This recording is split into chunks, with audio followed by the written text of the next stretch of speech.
Dahil sa iyo na Uya Inoue ay kaya naging malasamuot ang pagtapos ng mga Pilipino sa mga Hapon. Magandang araw sa inyo mga idol, likas na sa ating mga kababayan na pag-unboxing ang napag-uusapan ay palaging ang pangalan po ng Manny Pacquiao na ang nangunguna sa listahan. Pero mga idol marami-rami rin po kasi sa ating mga kababayan ang talagang nakikipagsapalaran. Yung tipong kahit aminadong may tsansa na dayain sa pinagdayuhang bansa ng kalaban, ay lalaban pa rin na may buong puso at maalabakal na dignidad para sa ikararangal ng bansang sinilangan. Sa kasalukuyan ay marami-rami pa rin pong mga Pinoy na pasibol na boksingero na nagsisipagdayuhan sa iba't ibang bansa para sa gayon ay makagawa sila ng pangalan at legasiyang maiambag sa palakas na kanilang kinahumalingan. Ngayon mga idol ay ang bansa po kasi na atin ngayong nakakatapat sa palakasang ito ay ang bansang Japan, na masasabi po natin na mortal na kaaway ngayon ng Pilipinas sa kadahilan ng ito ang bansang palaging nakakatapat ng ating mga pasibol na kababayan. Sa pangunguna nitong si The Monster na Uya Inoue na talaga namang nilalampaso ang bawat Pinoy na nakakalaban, at dahil dito ay kaya naman nabuo ang paghihiganti ng mga Pinoy na malasamuot ding tapusin ang kababayan nitong si Uya Inoue. Kaya naman sa bidyong ito mga idol ay atin pong pag-uusapan ang naging laban ng ating kababayan na si Joey Canoy na naharap sa isa sa mga eksperyensadong boksingero ng bansang Japan na si Kenichi Horikawa. Ang laban ay ginanap nitong Disyembre taong 2022 na kung saan ay dumayo ang ating kababayan sa bansang Japan para sa gayon ay bigyan ng masalamuot na pagkatalo ang isa sa mga boksingero nitong bansang Japan. Kaya naman huwag na po natin patagalin pa at sabay-sabay na po natin ngayong panoorin ang laban ng ating kababayan.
Sumabog ang ilong ng kababayan nitong sina Uya Inoue dahil sa solidong mga uppercut na pinakawalan ng ating kababayan.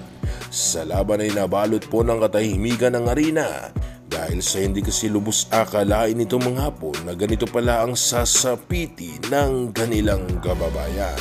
Kaya naman nanalo ang ating kababayan sa laban by round 7. Technical knockout.